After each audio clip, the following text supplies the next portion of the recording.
Good morning, everybody. I hope you're having a lovely Friday. It's the end of an incredibly busy week, and I'm looking forward to the weekend very much, just to sort of catch my breath a little bit. I want to talk to you today about the giving of feedback, but also the giving of praise, and where and when we do that. I've often seen people publicly shamed, and the intention has not really been to shame them, it's just been to address a problem or to call something in the moment. But in doing so, they've actually created a problem for themselves by publicly shaming a person. So I have lots of experience of watching people make a joke about embarrassing somebody in public when they're giving them feedback. And no doubt many of you have been with friends or couples who constantly tell each other off publicly, and they sort of have this ongoing diatribe of criticism of each other, and you're sitting back watching this happen, and it can be very embarrassing for them. And the reason why we don't give critical feedback in public is because it is embarrassing. It is an attempt to embarrass the other person and to control their behaviour, to make sure that they behave in a certain way in the future. But what it really does is it embarrasses them, and then when a person feels embarrassed, they feel the need to save face, and then they will protect their position and they will become even more defensive about their behaviour, and you're less likely to influence their behaviour in the future. You're probably going to get entrenched negative behaviour coming back at you. So the best thing you can do is avoid ever publicly criticising anybody.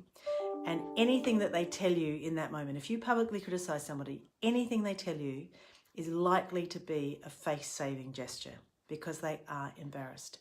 And we don't want to embarrass people. We want people to be their best selves, and we want them to be able to hear what's going on.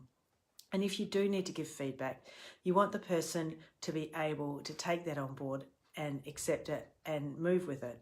And even if in the first instance they say you're not right, or they hold their position, so long as you recognise that it's not personal, it's not about you, you can give them the information in a loving manner, as I've discussed previously, looking after people, being curious, all of those things. But you give them the feedback. They might give you something back in return. They might get defensive. They might be rude. But that's just their response to hearing something they didn't want to hear, something that's painful to them. Nobody likes to be criticised. We don't like it when we make mistakes. We don't like it when we get caught out for doing something that's not quite 100% right. So anticipate that you might get some, pushback. That's okay. So long as you don't react to that and you don't get sucked into a game of well, you've now been rude to me and I'm going to get you back. So keep it private, but when you've got praise, do that publicly. Celebrate it. If you've got praise, always publicly celebrate praise. Do it in front of a group. Do it in front of a team meeting.